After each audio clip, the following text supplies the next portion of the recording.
प्रिय बीसीसीआई और प्रिय सरकार, आज यह सवाल सीधा है और सवाल इतना आसान है कि जवाब देने से आप बच नहीं सकते। सवाल यह है, क्या भारत पाकिस्तान मैच का होना शहीदों के खून से बड़ा है? क्या उन जवानों की लाशों पर बैठकर कमाए गए अरबों रुपए इस देश की आत्मा से ऊपर हैं? और अगर नहीं है तो फिर आपने क्यों किया यह खेल? क्यों इस देश को बेवकूफ बनाया? क्यों जनता की भावनाओं को गोली बनाकर उसके ऊपर देशभक्ति का लेप लगाया? आप सोचते हैं कि जनता को समझ में नहीं आता। आप सोचते हैं कि हर बार आपके बयान, आपके ट्वीट, आपके खोखले समर्पण से जनता का गुस्सा शांत हो जाएगा। आप गलत सोचते हैं, बहुत गलत सोचते हैं। इस बार जनता ने आपकी असलियत देखी। इस बार जनता ने समझ लिया कि क्रिकेट और राजनीति मिलकर पैसे का खेल खेल रहे हैं। और इस खेल का सबसे बड़ा नुकसान किसे हुआ? उस हिंदुस्तान को हुआ, उस भारत को हुआ जिसके शहीदों की पत्नियां सड़कों पर रोती रहीं, जिसके बच्चे अनाथ हो गए, जिसके बूढ़े माँ बाप दर दर की ठोकरें खा रहे हैं। और उसी समय आप इंडिया पाकिस्तान मैच करवा कर तालियां बजा रहे थे। पल भर को सोचिए, पहलगाम हमले में शहीद शुभम द्विवेदी की पत्नी जब चिल्ला कर कह रही थी, जब वो फूट फूट कर रो रही थी और कह रही थी कि अगर आपके परिवार से कोई मरा होता तो शायद आपको यह दर्द समझ आता। उनके शब्द सिर्फ एक पत्नी का विलाप नहीं था, वो हिंदुस्तान की आत्मा की आवाज थी। लेकिन आपने उस आवाज को नहीं सुना।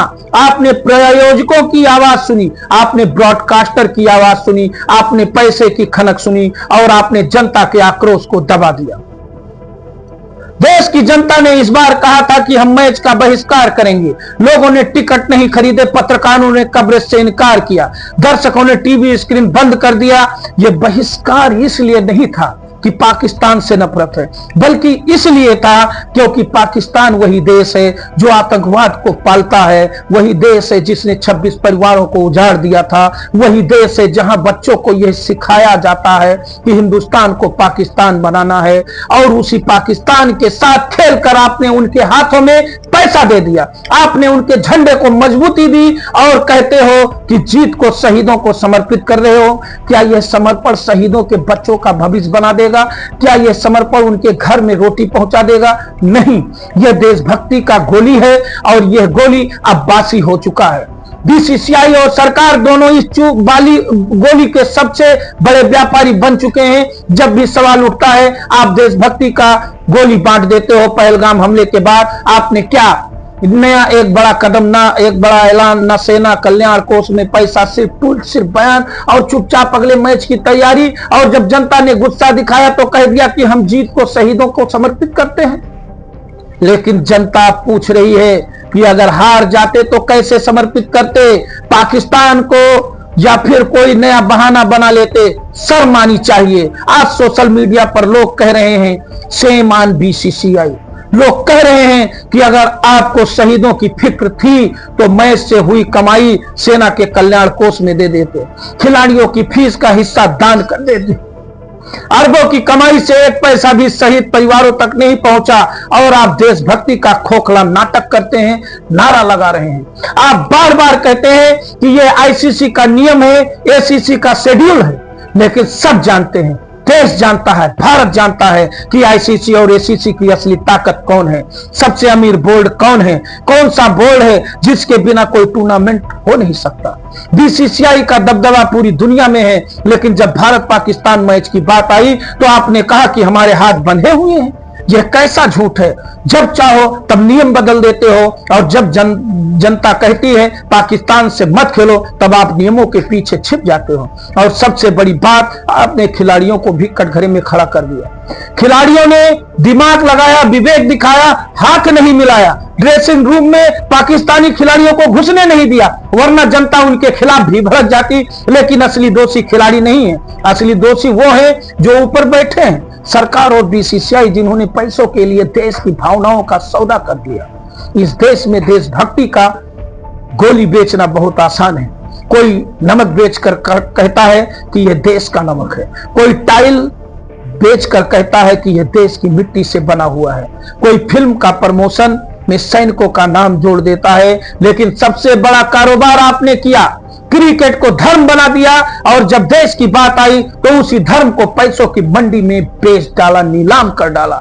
आज स्टेडियम की खाली कुर्सियां आपकी असलियत बता रही थी। आज सोशल मीडिया पर जनता का गुस्सा आपकी बेशर्मी को उजागर कर रहा था, लेकिन आपको फर्क नहीं पड़ा क्योंकि आपके लिए सब कुछ पैसा है, भगवान। सरकार आपने भी जनता की भावनाओं का अपमान किया। मोदी सरकार ने भी इस पर ध्यान नहीं दिया। खून और पानी साथ नहीं बहेंगे, लेकिन बहाया किसे? बहाया हिंदुस्तान की जनता को। जब सीमा पर खून बह रहा था तब आप क्रिकेट के जरिए पाकिस्तान की तिजोरी भर रहे थे। अगर वाकई आप शहीदों का सम्मान करना चाहते हो तो अभी भी मौका है। कहो कि पाकिस्तान के साथ अब एक भी मैच नहीं होगा। कहो कि पाकिस्तान से हुए मैचों की पूरी कमाई शहीद परिवारों को जाएगी। कहो कि हम इस खून से सने पैसे का इस्तेमाल नहीं करेंगे, लेकिन आप ये नहीं करेंगे क्योंकि आपके लिए क्रिकेट से कमाया गया पैसा शहीदों के खून से बड़ा है। याद रखिए, यह जनता मूर्ख नहीं है, यह जनता सब समझती है। आज शायद आपकी चमक धमक में दब गई हो, लेकिन कल यही जनता आपको आईना दिखाएगी, और जब आईना दिखाएगी तो आपको देशभक्ति का गोली काम नहीं आएगा। जनता से हमारी अपील है, इस गोली को चाटना या खाना बंद कीजिए। देशभक्ति किसी ट्वीट से, किसी मैच की जीत से, किसी खोखले बयान से साबित नहीं होती। देशभक्ति शहीदों के परिवार के साथ खड़े होने से साबित होती है। देशभक्ति आतंकवाद को पालने वाले पाकिस्तान का बहिष्कार करने से साबित होती है, और देशभक्ति नेताओं और बोर्डों को आईना दिखाने से साबित होती है। आज का यह संदेश साफ है, बीसीसीआई और सरकार दोनों ने गलत किया। आपने देश की आत्मा को पैसों के लिए बेच डाला, लेकिन जनता अब खामोश नहीं रहेगी। जय हिंद, जय भारत। दर्शकों, हमारे इस वीडियो को शेयर करें। वीडियो को शेयर करने के बाद चैनल को सब्सक्राइब करें, और साथ में व्हाट्सएप लिंक यूट्यूब डिस्क्रिप्शन पे मैंने दे रखा है, आप हमारे व्हाट्सएप से जुड़ सकते हैं। तो देखते रहें विराट न्यूज 24 लाइव चैनल। धन्यवाद, नमस्कार।